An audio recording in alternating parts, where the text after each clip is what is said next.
Friends, പഴയകാല Egyptian രാജാക്കന്മാർ തങ്ങളുടെ ശത്രു രാജ്യത്തെ ആക്രമിച്ച് എളുപ്പത്തിൽ കീഴ്പ്പെടുത്താൻ ഒരു സൂത്രവിദ്യ പ്രയോഗിക്കുമായിരുന്നു. അതായിരുന്നു അവിടെയുള്ള പുരുഷന്മാരുടെ മനസ്സിലേക്ക് സ്ത്രീകൾ, ലസ്റ്റ് എന്നീ കാര്യങ്ങളെ ഇൻജക്റ്റ് ചെയ്ത് അവരെ വളരെ ദുർബലരാക്കി മാറ്റുക എന്നുള്ളത്. ഈ ഒരു കാര്യമെന്നുള്ളത് പഴയ കാലത്ത് മാത്രമല്ല, നമ്മളുടെ ഈ മോഡേൺ വേൾഡിലും നമുക്ക് കാണാൻ സാധിക്കും. പല കോർപ്പറേറ്റ് കമ്പനീസുകളും അവരുടെ ലാഭത്തിനായി പുരുഷന്മാരെ ഇത്തരം കാര്യങ്ങളോട് അഡിക്റ്റാക്കി അവരുടെ മനസ്സിനെ വളരെ വീക്കാക്കി മാറ്റുന്നു.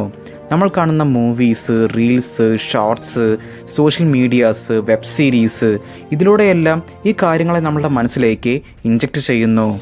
99% ആളുകളും മനസ്സിലാക്കാത്ത ഒരു കാര്യമാണ് ഇത്തരത്തിൽ നിങ്ങളുടെ മനസ്സിൽ ഇൻജക്റ്റ് ചെയ്യുന്ന ഈ കാര്യങ്ങൾ മൂലമാണ് നിങ്ങളുടെ ലൈഫിലുള്ള ഗോൾസിനെ നിങ്ങൾക്ക് അച്ചീവ് ചെയ്യാൻ സാധിക്കാത്തത്, അതിനായിട്ടുള്ള ആക്ഷൻസ് നിങ്ങളെ കൊണ്ട് എടുക്കാൻ സാധിക്കാത്തത് എന്നുള്ളത്. ഇത് സയൻറ്റിഫിക്കലി പ്രൂവ്ഡ് ആയിട്ടുള്ള ഒരു കാര്യമാണ്. ഇപ്പോൾ നിങ്ങളുടെ ബ്രെയിനിനെ ഒരു സ്പീഡോമീറ്റർ ആയിട്ട് ഇമാജിൻ ചെയ്യുക. ഈ ഒരു സ്പീഡോമീറ്ററിൻ്റെ ഹയസ്റ്റ് കപ്പാസിറ്റി എന്നുള്ളത് നമുക്ക് 300 ആക്കി എടുക്കാം. നിങ്ങൾ മോശം വീഡിയോസിൽ കാണുമ്പോൾ നിങ്ങളുടെ ബ്രെയിനിൽ ഡോപ്പാമിൻ എന്നുള്ള ഹോർമോൺ പതിയെ റേസായി സ്പീഡോമീറ്ററിലെ 300 എന്നുള്ള ലെവലിലേക്ക് എത്തും. കാരണം ഹ്യൂമൻസിൻ്റെ ഹയസ്റ്റ് ഹാപ്പിനെസ് ഡോപ്പാമിൻ ലെവൽ ഇത്തരത്തിലുള്ള ലെസ്ഫുൾ ആയിട്ടുള്ള ആക്ടിവിറ്റീസിൽ ഏർപ്പെടുമ്പോൾ മാത്രമേ ആ ഒരു മാക്സിമം റേഞ്ചിലേക്ക് എത്തുകയുള്ളൂ. ബട്ട് ഇവിടെയുള്ള പ്രോബ്ലം എന്താണെന്നാൽ, നിങ്ങൾ എക്സസൈസ്, റണ്ണിങ്, വർക്കിംഗ്, സ്റ്റഡി ഇങ്ങനെയുള്ള കാര്യങ്ങൾ ചെയ്ത് കംപ്ലീറ്റ് ആക്കുമ്പോൾ നിങ്ങളുടെ ബ്രെയിനിൽ ഒരു പെർട്ടിക്കുലർ ലെവലിൽ മാത്രമേ ഡോപ്പാമിൻ റൈസായി ഒരു സാറ്റിസ്ഫാക്ഷൻ നിങ്ങളിൽ ഫീൽ ആവുകയുള്ളൂ. ബട്ട് നിങ്ങൾ ലെസ്ഫുൾ ആയിട്ടുള്ള ആക്ടിവിറ്റീസിൽ ഏർപ്പെടുമ്പോൾ ഇതിനേക്കാളും 100 മടങ്ങായിരിക്കും ഡോപ്പാമിൻ നിങ്ങളുടെ ബ്രെയിനിൽ സ്റ്റിമുലേറ്റ് ആവുക. പിന്നീട് നിങ്ങൾ പ്രൊഡക്റ്റീവായിട്ടുള്ള ആക്ടിവിറ്റീസുകൾ ചെയ്യുമ്പോൾ നിങ്ങളുടെ ഡോപ്പാമിൻ ലെവൽ ഈ ഒരു ലെവലിലേക്ക് ഉയരാത്തത് കൊണ്ട് തന്നെ നിങ്ങളുടെ ബ്രെയിൻ പറയും, ഇങ്ങനെയുള്ള പ്രൊഡക്റ്റീവായിട്ടുള്ള കാര്യങ്ങൾ ചെയ്യുന്നത് നിർത്തിയിട്ട് കൂടുതലായിട്ടും ഡോപ്പാമിൻ സ്റ്റിമുലേറ്റ് ചെയ്യുന്ന അൺപ്രൊഡക്റ്റീവായിട്ടുള്ള കാര്യങ്ങളെ ചെയ്യാൻ. ഇതുകൊണ്ടാണ് നിങ്ങൾ എത്ര ശ്രമിച്ചാലും ഇത്തരത്തിലുള്ള ബാഡ് ഹാബിറ്റ്സിനെ നിർത്തിയിട്ട് പ്രൊഡക്റ്റീവായിട്ടുള്ള കാര്യങ്ങളെ നിങ്ങളെ കൊണ്ട് ചെയ്യാൻ സാധിക്കാത്തത്. ഇനി നമുക്ക് ഇങ്ങനെയുള്ള അഡിക്ഷൻസിനെ ഓവർകം ചെയ്യാൻ നമ്മളെ സഹായിക്കുന്ന 3 സിമ്പിളായിട്ടുള്ള സൈക്കോളജിക്കൽ സ്റ്റെപ്സിനെ പറ്റി നോക്കാം. Number 1, don't lose your attention. ഇപ്പോൾ 1000 പോയിൻറ്റ്സ് ഓരോ ദിവസം ആരംഭിക്കുമ്പോഴും ദൈവം നിങ്ങൾക്ക് തരുന്നുണ്ടെന്ന് വിചാരിക്കുക. ഈ ഒരു 1000 പോയിൻറ്റ്സ് നിങ്ങളുടെ അറ്റൻഷനാണ്. അതായത് ഒരു വിഷയത്തിലേക്ക് മുഴുവനായും ശ്രദ്ധ നൽകാൻ നിങ്ങൾക്ക് ഒരു എനർജി ആവശ്യമാണ്. ഇതാണ് അറ്റൻഷൻ. ദിവസവും നിങ്ങളുടെ അറ്റൻഷൻ പോയിൻറ്റ്സ് നിങ്ങൾ ശരിയായിട്ടുള്ള കാര്യങ്ങളിലേക്ക് ഇൻവെസ്റ്റ് ചെയ്യുകയാണെങ്കിൽ യു വിൽ ബിക്കം റിച്ച്. നിങ്ങളുടെ ലൈഫ് ഇംപ്രൂവ് ആകും. ബട്ട് ഇതേ അറ്റൻഷൻ പോയിൻറ്റ്സിനെ നിങ്ങൾ വേറെ ആർക്കെങ്കിലും വേണ്ടി ചിലവഴിക്കുകയാണെങ്കിൽ അപ്പോൾ അവർ റിച്ചായിട്ട് മാറും. നിങ്ങളുടെ അവസ്ഥ എന്നുള്ളത് പഴയതിലും വളരെ മോശമായിട്ട് മാറും. എക്സാമ്പിളായിട്ട് നിങ്ങളിപ്പോൾ ഒരു ഹോട്ട് മോഡലിൻ്റെ പിക്ചർ സോഷ്യൽ മീഡിയസിൽ ബ്രൗസ് ചെയ്യുമ്പോൾ ആ ഒരു ദിവസത്തിൽ നിങ്ങൾക്കുള്ള 1000 അറ്റൻഷൻ പോയിൻറ്റ്സിലെ 100 പോയിൻറ്റ്സ് വീതം ആ ഒരു മോഡൽ, ആ ഒരു സോഷ്യൽ മീഡിയ പ്ലാറ്റ്ഫോം എന്നിവയ്ക്കാണ് നിങ്ങൾ കൊടുക്കുന്നത്. ഇതിലൂടെ അവർ വീണ്ടും വീണ്ടും റിച്ചായിട്ട് മാറുന്നു. റീസെൻ്റ്ലി ഇൻസ്റ്റഗ്രാമിൽ ഒരു മോഡല് മന്ത്ലി അവർക്ക് 400 രൂപ കൊടുക്കുകയാണെങ്കിൽ അവരുടെ പ്രൈവറ്റ് ഫോട്ടോസ് തരാമെന്ന് പറഞ്ഞ് ഒരു പോസ്റ്റ് ഷെയർ ചെയ്തിരുന്നു. ഏകദേശം 7000 മെയിൽസാണ് മന്ത്ലി 400 രൂപ മുടക്കിക്കൊണ്ട് ഇതിനായിട്ട് അവരെ ഫോളോ ചെയ്യുന്നത്. 7000 മെയിൽസ് ഇൻറ്റു 400 നമ്മളൊന്ന് കാൽക്കുലേറ്റ് ചെയ്യുകയാണെങ്കിൽ മന്ത്ലി 28 ലക്ഷം രൂപയാണ് ആ ഒരു വുമൺ പല വീക്ക് മെയിൽസിൻ്റെയും അറ്റൻഷൻ മുതലാക്കിക്കൊണ്ട് സമ്പാദിക്കുന്നത്. ഫ്രണ്ട്സ്, സബ്മിസീവ് ആൻഡ് ഡോമിനൻ്റ് എന്ന 2 സ്റ്റേറ്റ് ഉണ്ട്. ഡോമിനൻ്റ് എന്നാൽ ഒരാളുടെ ലൈഫിൻ്റെ മുഴുവൻ കൺട്രോളും അയാളുടെ കയ്യിൽ മാത്രമായിരിക്കും. ഇനി സബ്മിസീവ് എന്നാൽ ഒരാളുടെ ലൈഫിൻ്റെ കൺട്രോൾ എന്നുള്ളത് അത് മറ്റുള്ളവരുടെ കയ്യിലായിരിക്കും. അയാളുടെ അറ്റൻഷൻ പോയിൻറ്റ്സിനെ ആർക്ക് വേണമെങ്കിലും എടുക്കാം. അത് യൂസ് ചെയ്തുകൊണ്ട് പല ആളുകളും റിച്ചായിട്ട് മാറും. ബട്ട് അയാളുടെ ലൈഫ് മാത്രം വളരെ വേസ്റ്റ് ആയിരിക്കും. ഇനി വരാൻ പോകുന്ന 30 ദിവസത്തേക്ക് നിങ്ങൾ ഇതൊന്ന് ട്രൈ ചെയ്ത് നോക്കുക. അതായത് ഇനി മുതൽ ഞാൻ സബ്മിസീവായിട്ടുള്ള ഒരു വീക്ക് പേഴ്സണായിട്ടിരിക്കില്ല. എൻ്റെ അറ്റൻഷൻ പവറിനെ എൻ്റെ ലൈഫിന് ഉയർത്താൻ വേണ്ടി മാത്രമേ ഞാൻ ഇനി യൂസ് ചെയ്യുള്ളൂ എന്നുള്ള ഈ ഒരു തീരുമാനം നിങ്ങൾ എടുക്കുക. കാരണം ആരാണോ അവരുടെ അറ്റൻഷൻ പവറിനെ വെറുതെ വേസ്റ്റ് ചെയ്യാതെ ശരിയായിട്ടുള്ള രീതിയിൽ യൂസ് ചെയ്തിട്ടുള്ളത് അവർക്ക് മാത്രമേ വലിയ അച്ചീവ്മെൻറ്റ്സ് അവരുടെ ലൈഫിൽ നേടിയെടുക്കാൻ സാധിച്ചിട്ടുള്ളൂ. എക്സാമ്പിളായിട്ട് ഗുഗേഷ് എന്ന 18 വയസ്സ് മാത്രം പ്രായമുള്ള ഒരു ചെറുപ്പക്കാരൻ റീസെൻ്റ്ലി വേൾഡ് ചെസ് ചാമ്പ്യൻഷിപ്പ് വിജയിച്ച് 11 കോടി രൂപയുടെ പ്രൈസ് മണി സ്വന്തമാക്കിയത് നിങ്ങളെല്ലാവരും അറിഞ്ഞിട്ടുണ്ടായിരിക്കും. ഇതുകൂടാതെ തമിഴ്നാട് ഗവൺമെൻറ് 5 കോടി രൂപ കൂടി അദ്ദേഹത്തിന് കൊടുക്കാമെന്ന് അനൗൺസ് ചെയ്തിട്ടുണ്ട്. ഇത്രയും യങ് ഏജിൽ അദ്ദേഹത്തിന് ഇത് സാധ്യമായത് അദ്ദേഹത്തിൻ്റെ അറ്റൻഷൻ പവറിനെ അദ്ദേഹം വെറുതെ അനാവശ്യമായിട്ടുള്ള കാര്യങ്ങൾക്ക് വേണ്ടി വേസ്റ്റ് ചെയ്ത് കളയാതിരുന്നത് കൊണ്ടാണ്. സോ നിങ്ങളും ഇനി വരുന്ന 30 ദിവസത്തേക്ക് നിങ്ങളുടെ അറ്റൻഷൻ പവറിനെ നിങ്ങൾക്ക് വേണ്ടി മാത്രമായിട്ട് യൂസ് ചെയ്യുക. സോ ഇതിലൂടെ ചെറിയ ചെറിയ മാറ്റങ്ങൾ നിങ്ങൾക്ക് നിങ്ങളിൽ കാണാൻ സാധിക്കും. Number 2, detox from invisible influence.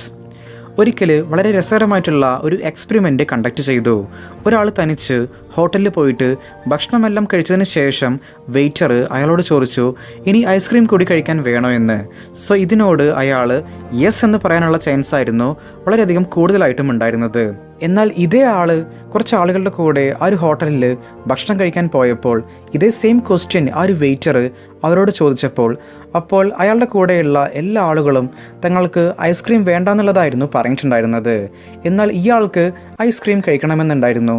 But ഇത് കേട്ടപ്പോൾ അയാളും തനിക്ക് ഐസ്ക്രീം വേണ്ടെന്ന് പറയാനുള്ള ആ ഒരു ചാൻസ് ആയിരുന്നു അവിടെ കൂടുതലായിട്ടും ഉണ്ടായിരുന്നത്. ഇവിടെ ഈ രണ്ടാമത്തെ സിനാരിയോയിൽ അയാളുടെ ആക്ഷനെയും ചിന്തകളെയും കണ്ണിൽ കാണാൻ പറ്റാത്ത ഒരു കാര്യത്തിന് ഇൻഫ്ലുവൻസ് ചെയ്യാൻ സാധിച്ചിട്ടുണ്ട്. ഇതിനെയാണ് ഇൻവിസിബിൾ ഇൻഫ്ലുവൻസ് എന്ന് പറയുന്നത്. ബേസിക്കലി ഇത് എല്ലാവരുടെയും ചുറ്റിനുമുണ്ട്. നിങ്ങളുടെ കണ്ണിൽ കാണാൻ പറ്റാത്ത ഇത്തരം ഇൻഫ്ലുവൻസ് നിങ്ങളുടെ ആക്ഷൻസ്, വേ ഓഫ് തിങ്കിങ് ഇതിനെ മാത്രമല്ല മാറ്റുന്നത്, ചില ബാഡ് ഹാബിറ്റ്സിനെയും ഇത് നിങ്ങളിൽ ക്രിയേറ്റ് ചെയ്യുന്നുണ്ട്.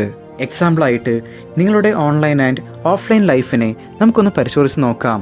ഓൺലൈനിൽ നിങ്ങൾ കാണുന്ന ഹോട്ട് മോഡൽസ് ആൻഡ് ഓഫ്ലൈനിൽ നിങ്ങൾ തിയേറ്റർ, മാൾസ് എന്നിവിടങ്ങളിൽ പോകുമ്പോൾ തെറ്റായിട്ടുള്ള രീതിയിൽ അവിടെയുള്ള വുമൻസിനെ നോക്കിക്കാണുക. ഇങ്ങനെയുള്ള കാര്യങ്ങളാണ് നിങ്ങൾ പോലും അറിയാതെ 18+ വീഡിയോസിൽ കാണാൻ നിങ്ങളെ ട്രിഗർ ചെയ്യുന്നത്. സോ ഈ 2 കാര്യങ്ങളാണ് നിങ്ങളുടെ ഇൻവിസിബിൾ ഇൻഫ്ലുവൻസ് എന്നുള്ളത്. ഇതുകൊണ്ടാണ് നിങ്ങളുടെ ബാഡ് ഹാബിറ്റ്സിനെ നിങ്ങൾക്ക് നിർത്താൻ സാധിക്കാത്തത്. സോ ഇനി മുതൽ നിങ്ങളുടെ ഓഫ്ലൈൻ ലൈഫിൽ മാൾ, തിയേറ്റർ എന്നിവിടങ്ങളിൽ പോകുമ്പോൾ നിങ്ങളുടെ അറ്റൻഷനെ ഒരു വീക്ക് മെയിലിനെ പോലെ മറ്റുള്ള വുമൻസിനെ നോക്കി വേസ്റ്റ് ചെയ്ത് കളയില്ല എന്ന് നിങ്ങൾ തീരുമാനിക്കുക. ഇത്തരത്തിൽ നിങ്ങളുടെ അറ്റൻഷൻ പവറിൻ്റെ കൺട്രോള് കംപ്ലീറ്റ്ലി നിങ്ങൾ ഏറ്റെടുക്കുക. ഇനി നിങ്ങളുടെ ഓൺലൈൻ ലൈഫിൽ നിങ്ങളെ ട്രിഗർ ചെയ്യുന്ന രീതിയിൽ കോണ്ടൻറ്റ്സ് പോസ്റ്റ് ചെയ്യുന്ന എല്ലാ പേജസിനെയും നിങ്ങൾ അൺഫോളോ ചെയ്യുക.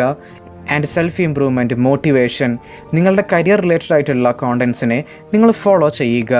സോ ഇതിലൂടെ നിങ്ങളെ ബാഡ് ഹാബിറ്റ്സിലേക്ക് നയിക്കുന്ന ഇൻവിസിബിൾ ഇൻഫ്ലുവൻസസിനെ നിങ്ങൾക്ക് അവോയ്ഡ് ചെയ്യാൻ സാധിക്കും.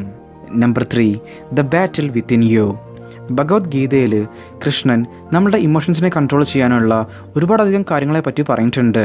കുരുക്ഷേത്ര യുദ്ധത്തിൽ അർജുനൻ തന്നെ കൊണ്ട് ഫൈറ്റ് ചെയ്യാൻ സാധിക്കില്ല എന്ന് പറഞ്ഞുകൊണ്ട് വളരെ നിരാശനായിട്ടിരിക്കുകയായിരുന്നു. കാരണം അർജുനൻ്റെ ഓപ്പോസിറ്റ് നിൽക്കുന്നുണ്ടായിരുന്നത് അദ്ദേഹത്തിൻ്റെ ഫാമിലി മെമ്പേഴ്സ്, ഫ്രണ്ട്സ് ഇവരൊക്കെയായിരുന്നു. സോ ഇവർക്കെതിരെയായിരുന്നു അർജുനൻ ഫൈറ്റ് ചെയ്യേണ്ടത്. ദ ഗ്രേറ്റസ്റ്റ് വാരിയർ എന്ന് വിശേഷിപ്പിക്കപ്പെടുന്ന അർജുനൻ ഫിസിക്കലി എത്ര സ്ട്രോങ് ആണെങ്കിലും മാനസികമായി തളർന്നതുകൊണ്ട് തന്നെ ഒരു സ്റ്റെപ്പ് പോലും അദ്ദേഹത്തിന് മുന്നോട്ട് പോകാൻ സാധിക്കുന്നുണ്ടായിരുന്നില്ല. ഈ ഒരു സിറ്റുവേഷനെ നമ്മുടെ ലൈഫുമായിട്ട് നമുക്കൊന്ന് റിലേറ്റ് ചെയ്ത് നോക്കാം. നമ്മുടെ മനസ്സിൽ ലെസ്ഫുൾ ഇമോഷൻസ് കൂടുതലാകുമ്പോൾ നമുക്ക് എത്ര തന്നെ ടാലൻസ് ഉണ്ടെങ്കിലും ഒരു സ്റ്റെപ്പ് പോലും നമുക്ക് മുന്നോട്ട് പോകാൻ സാധിക്കില്ല.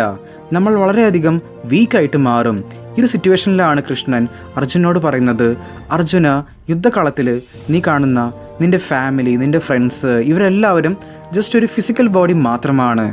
ഇവർ മരിച്ചാലും ഇവരുടെ പരമാത്മാവിന് മരണമില്ല. സോ നിൻ്റെ മുന്നിലുള്ള ഫിസിക്കൽ ബോഡീസ് എല്ലാം മായയാണ്. നീ ഇവിടെ ഇല്ലെങ്കിൽ പോലും അവരെല്ലാവരും തന്നെ മരിച്ചു പോകും. ഇതൊരു പ്രപഞ്ച നിയമമാണ്. സോ നീ നിൻ്റെ കർമ്മത്തിൽ അധിഷ്ഠിതനായിട്ടിരിക്കുക. ഈ മായയിൽപ്പെട്ട് നീയും കൺഫ്യൂസ്ഡ് ആയിട്ടിരിക്കാതിരിക്കുക എന്ന് കൃഷ്ണൻ അർജുനോട് പറഞ്ഞു. കൃഷ്ണൻ അർജുനോട് പറഞ്ഞ ഈ ഒരു അഡ്വൈസ് നമ്മുടെ ലസ്റ്റ്ഫുൾ ഇമോഷൻസിനെ ഇല്ലാതാക്കാൻ നമുക്ക് യൂസ് ചെയ്യാം. അതായത് മോശം വീഡിയോസ്, ലസ്റ്റ്ഫുൾ ഇമോഷൻസ് ഇതെല്ലാം ഒരു മായയാണ്.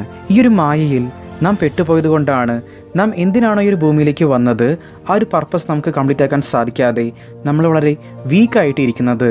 സോ ഇവിടെ നമ്മുടെ മൈൻഡിനെ വളരെ ക്ലിയർ ആക്കി വെക്കണം. നമ്മളുടെ പർപ്പസ് വിട്ട് ഇത്തരത്തിലുള്ള ലെസ്ഫുൾ ഇമോഷൻസിനോട് നമ്മൾ അടിമപ്പെടില്ല എന്ന് നമ്മൾ തീരുമാനമെടുക്കണം. ഇനി കൺക്ലൂഷനായിട്ട് ഈ ഒരു കാര്യം കൂടി പറഞ്ഞുകൊണ്ട് ഈ ഒരു വീഡിയോ നമുക്ക് വൈൻഡപ്പ് ചെയ്യാം. പല യങ്സ്റ്റേഴ്സിനും അവരുടെ പർപ്പസ്, ഡ്യൂട്ടി എന്താണെന്ന് ഇപ്പോഴും മനസ്സിലായിട്ടുണ്ടായിരിക്കില്ല. ബട്ട് നിങ്ങളുടെ പർപ്പസ് കണ്ടെത്താനുള്ള ഒരു സിമ്പിൾ വഴിയുണ്ട്. ജസ്റ്റ് ഇമാജിൻ, ഒരു ഐസ്ക്രീം കടയിൽ പോയിട്ടുണ്ടെങ്കിൽ അവിടെ ഒരുപാടധികം ഫ്ലേവേഴ്സ് ഉണ്ടായിരിക്കും അല്ലേ? എന്നാൽ അതിൽ നിന്ന് ഒരു ഫ്ലേവർ ചൂസ് ചെയ്യാൻ പറഞ്ഞിട്ടുണ്ടെങ്കിൽ ഏത് ചൂസ് ചെയ്യണമെന്ന് അറിയാതെ പലരും വളരെ കൺഫ്യൂസ്ഡ് ആയിട്ട് നിൽക്കും. ഇതുപോലെ സോഷ്യൽ മീഡിയാസിൽ പല കാര്യങ്ങളും കണ്ട് അത് ചെയ്യണോ ഇത് ചെയ്യണോ എന്നറിയാതെ പലരും സ്റ്റക്കായിട്ട് നിൽക്കുന്നുണ്ടായിരിക്കും. ഇത് മാറ്റി വെച്ച് ഇനി മുതൽ നിങ്ങൾ ജീവിച്ച നിങ്ങളുടെ പാസ്റ്റ് ലൈഫിനെ ഒന്ന് ഓർത്ത് നോക്കുക. പാസ്റ്റിൽ നിങ്ങൾ ചെയ്ത പല കാര്യങ്ങളും നിങ്ങൾക്ക് വളരെയധികം ഇഷ്ടമുള്ളതായിരിക്കും. അതിനെയെല്ലാം ഒരു പേപ്പറിലേക്ക് എഴുതുക.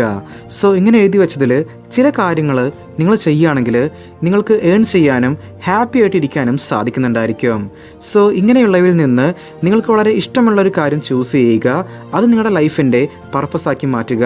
നിങ്ങളുടെ ഫുൾ അറ്റൻഷനും അതിലേക്ക് കൊടുക്കുക. ഓക്കെ ഫ്രണ്ട്സ്, അപ്പോൾ നമ്മൾ ഇത്രയും പറഞ്ഞുകൊണ്ട് ഇന്നത്തെ ഒരു വീഡിയോ ഇവിടെ വൈൻഡപ്പ് ചെയ്യുകയാണ്. Stay strong, stay positive, stay motive.